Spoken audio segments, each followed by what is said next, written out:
my name's Gage, and you'll have seen my progress pictures through Charlie's Fitness Factory, Instagram and Facebook. I'm here today to talk you through my success with training programs and ketosis. Now, while a strong training program was crucial in my transformation, I want to really pull the attention towards my experiences with ketosis. To do this, I'll show you a few of my favourite recipes, talk you through the basics, and hopefully change a few lives, one omelette at a time. Today we're going to be working through a 4-egg omelette and cheese. One of my favourite recipes, a great way to begin or finish your day to really hit the macros, fat contents and proteins that you need. Inside this omelette we're going to have milk, cheese, eggs, coconut oil, dill, chili flakes, garlic and salt to taste. Now if you really wanted to keep those carbs down, you can take the herbs, move them to one side, completely take them out of the dish. But I like to keep them in because you can be between 30 and 50 grams of carbs a day while you're in ketosis. Now we're going to address the macros behind the 4-egg and cheese omelette.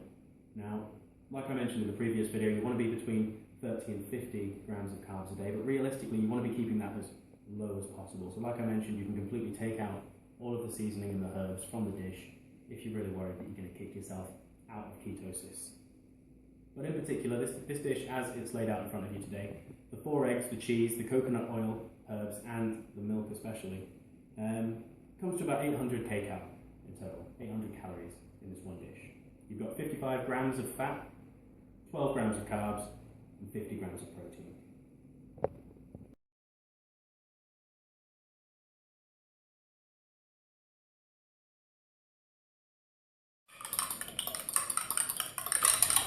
Now, pure coconut oil, just maybe like between a teaspoon and 1 or 2 teaspoons.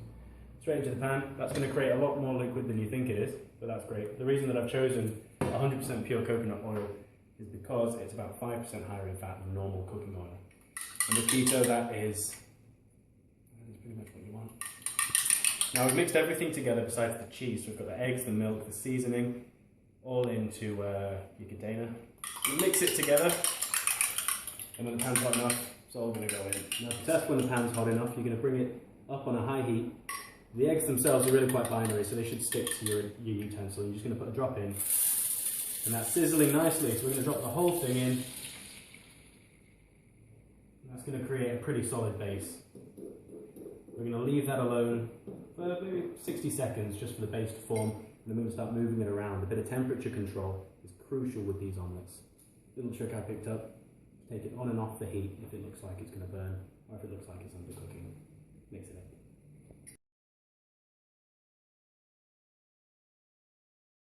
Cheese is going in the omelette. As you can see, it started to form and bind a solid base. What we're going to do now, sprinkle the cheese over 1/2. That's very important, otherwise you're not going to be able to flip the fucker. So yeah, here it goes. Started to melt nicely, bind with the egg. What you're looking for is when you gesture the pan in a circle, you want the omelette to follow. That's a sign that the underside of the omelette is cooking nicely and it's not stuck to the pan. Now the coconut oil is great for this because it gives it a lot of lubrication, and this is what you want. We're going to cook it a little bit further, get a nice browning on the underside, and then we're going to flip it in half and be ready to serve. More chili! Now the omelette's brown, the cheese is melted, everything's come together nicely. I'll show you what the underside needs to look like when we flip it in half. If you come in closer, this is what we're looking for. Get under there, a nice browning colour like that. Absolutely fantastic. Flip it. Perfect. Hot. And there we go. I'm going to cook the other side another 60 seconds to 2 minutes. Stick it on a plate, we'll be ready to eat, and I'll show you. I need to invest in bigger plates. Oh, there we go. Plate is horrendously. Now the dish that we're going to do now is bacon and eggs. I'll walk you through each ingredient and why I've chosen it. Now it's a relatively simple dish. I'm not going to teach you how to suck eggs, but what we've got is dill and salt for flavour that's going to go on the eggs while they're in the pan. More importantly, what we have is bacon offcuts, because the quality when you're in ketosis doesn't massively matter. If you end up buying the 8 rashers, 12 rashers, things like that from your average supermarket store, things like that, you're going to be spending more money than you need to. With the offcuts, you spend about £1.70 for 500 grams of the bacon that you need. You're going to scroll through the packs that you buy. You're going to pull out the quality rashers, the stringy bacon, and you'll see why. We're going to chuck it in the pan. I'll update you. A teaspoon of 100% pure coconut oil. That's what you saw in the last video. This is going to give a lot of lubricant to the pan. It's not going to give any flavour because it's completely flavourless, completely scentless, but it is, like I mentioned before, 5% higher in fat than your normal cooking oils, and that's exactly what we want. First off, we're going to put the streaky bacon into the pan. Like I say, you're going to go for about 100 grams. That's between 8 and 10 rashers of this because it does vary in size because it's the offcuts. And you're looking for a nice hot pan to get that sizzle. The mistake a lot of people make is they put it into a cold pan and bring it up to the heat. You don't want to do that with bacon. You're going to scoop it in.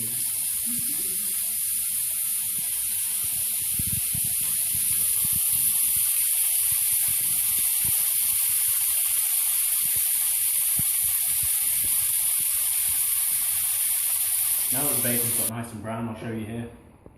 You can get it to however you like to cook your bacon. You like it soft, you like it crispy. We're going to add our 3 eggs now, and let's get them cracked in. That yolk just got foo-bird.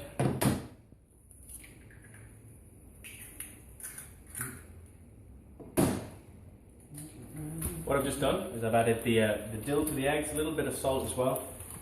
Pan's getting a bit aggressive, we'll take it off the heat. Now I wanted to talk to you about the macros behind this particular dish. It's obviously 530 calories, we're talking 35 grams of fat, 50 grams of protein, and again, no carbs. Fantastic. Now as you can see, bacon's browned nicely, the bacon's cooked, the eggs, they're all together. It's a presentation thing, I don't personally mind, but as you can see, that's what you want.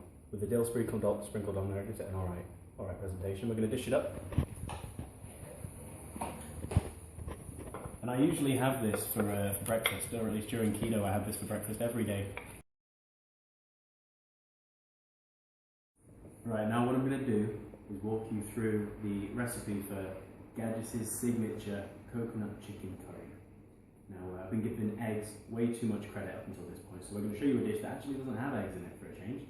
I'm going to walk you through. We've got coconut cream. This is fantastic. It's not coconut water because that's high in carbs. This is high in fat coconut cream. Signature tandoori masala sauce. You can buy it from any corner shop, more than likely. We've got chicken thighs. I love them. I find them to be a lot more tender than your chicken breast. Although you can mix and match whatever you want. Broccoli and salt to taste. I'll get the prep done and I'll see you soon.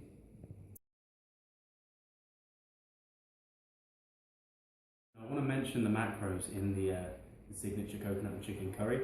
It is technically for 2, so the ingredients that you see here will feed you twice over, or obviously 2 people. You're looking at about 1,600 calories, 125 grams of fat, 150 grams of protein, and in this one, because of the broccoli and because of the spices, you are going to have a little bit more carbs. We're looking at about 50 grams of carbs in total. If you're having it as one meal, just literally straight down the middle, and then both meals are going to have half as many calories, etc. Now we're going to add the chicken to the pan. We've got again 1 to 2 teaspoons of 100% pure coconut oil. That's going to give the it's better than the usual cooking oils. Like I said, 5% higher in fat, and that's what we want. Your chicken you're going to want to cut into strips. You're going to look for something like this. You're going to pop that straight in. It's going to sizzle. It's going to make a lot of noise. That's because the pan's hot, and that's what you want. You want it to be as hot as possible.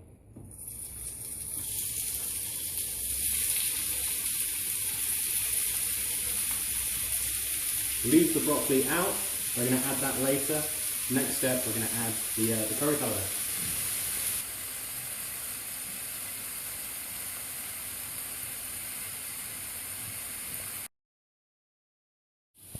Now that the chicken's sealed off and the spices are on there, as you can see, there is quite a lot of spice in there. That's where the majority of the carbs in this dish come from. It's coated the chicken fantastically. I'm going to slide in the 6 or 7 pieces of broccoli, all diced up nicely, fanned into thin pieces, as you can see. Drop those in. We're going to sweat those off with the chicken. And next step, add the coconut cream. There it goes. Spread it out. And you're going to use the whole carton in this. Squeeze it out like so. And we're going to stir it around. When that heats up, it's going to turn into a relatively thick sauce. You're going to cook everything in there for about 5 or 10 more minutes, and we'll get back to you. Now that that's ready, we're going to plate up. Now it's going to be relatively difficult to do this, so we'll get all of the bulk of the chicken and the broccoli in first. And like I say, half of this is going to be your daily portion. The macros that I explained to you earlier, just cut them in half if you're feeding two. You probably want to save some for tomorrow. Get the sauce in there as well.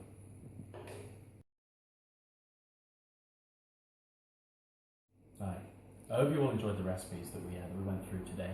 All, as I'm sure you noticed, were relatively simple and quick and easy to make, which if you're following this diet on a day-to-day basis, this is really what you want. It takes 5 minutes to make your breakfast. You come home, it takes no longer than 20 minutes to make the omelette.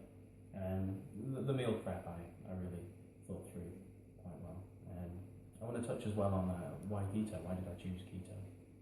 I feel like for me, keto was the one that offered the most feel-good factor. It was the easiest to stick to. Because with other diets like the 5-2, the paleo diet, I felt that there was no reward factor involved. With ketosis, you get to eat relatively as much as you want when it comes down to being low in carbs, low in sugars. The only problem with that is the first couple of days you're going to feel a little bit different, because your body's going to be transferring from burning carbs as an energy source to burning fat. And when your glycogen level depletes, that was probably the hardest part for me. I want to talk about a really useful tool that you can use while you're in ketosis to monitor your progression and to monitor exactly which stage you're in at any given time. You can use these any point of the day, directly after you've eaten, before first thing in the morning is the most opportune time to use them. They're called Keto sticks. You can pick them up from any pharmacy. I get mine from a friend who pretty much gets them for free. But you can see here they're varying different levels. This is being the most, your body's releasing the most ketones, so it's going to glow a bright purple colour. Down here, the beige, that's when your body's not burning any ketones, so you're not essentially in keto. Now, the sticks themselves look just like essentially they're a pregnancy test for men, really. You piss on the end, and then wait 15 seconds, then you line it up with where you're going to be. Here's one I did earlier. As you can see, I'm not in keto anymore, but yeah, it's very useful. I recommend you buy these. $1.99, eBay, Amazon. While I was in keto, I followed those 3 meal plans that I showed you earlier in the video every day. So I had the bacon and eggs for breakfast, the chicken curry for lunch, and the omelette when I got home from work, when I was done with the gym in the evening. Now the totals that we're looking for were based on someone who needs 3,000 calories a day as a maintenance, and then what we ended up with as a total was about 2,125 calories in total. So you can see there is a massive deficit there, so that's where you're going to be losing a lot of weight as well. 150 grams of fat, we're keeping that high because your body's burning that as an energy source. 30 grams of carb, that's very low, that's the very maximum that you want to be, like I said, for someone burning 3,000 calories a day. And 175 grams of protein. For my weight, that was great. What I'd say is if you eat any more than 30 grams of carbs a day, you're going to kick yourself out of ketosis. As you will notice if you purchase the keto sticks that I mentioned earlier, if you notice that you suddenly go from dark purple to beige, you're probably eating something with sugar or carbs in, and you've eaten too much. So you can assess your diet following that. But yeah, those were the totals for me. I also want to talk about refeeding. Now, it's recommended that you refeed once every 10 days. Refeeding itself gives your body a chance to upregulate your metabolism. It also releases T3 and T4 hormones. Now, the carbohydrates that you'd eat on your refeeding day trigger a leptin response. You can find more information on that further down the page. Now, keto as itself, it's a diet that lacks fibre and a lot of multivitamins, so what I would recommend is that you supplement your diet with A to Z vitamins, just to make sure that you're not in any deficiencies and not put yourself at risk. But ultimately, ketosis isn't recommended long term. I used it personally to get down to my goal body fat percentage as quickly as possible, and I think I did it for 2 months maximum. Worked fantastically. I recommend it. If you haven't already tried it and you find other diets difficult to stick to, I recommend giving it a go. It's very helpful.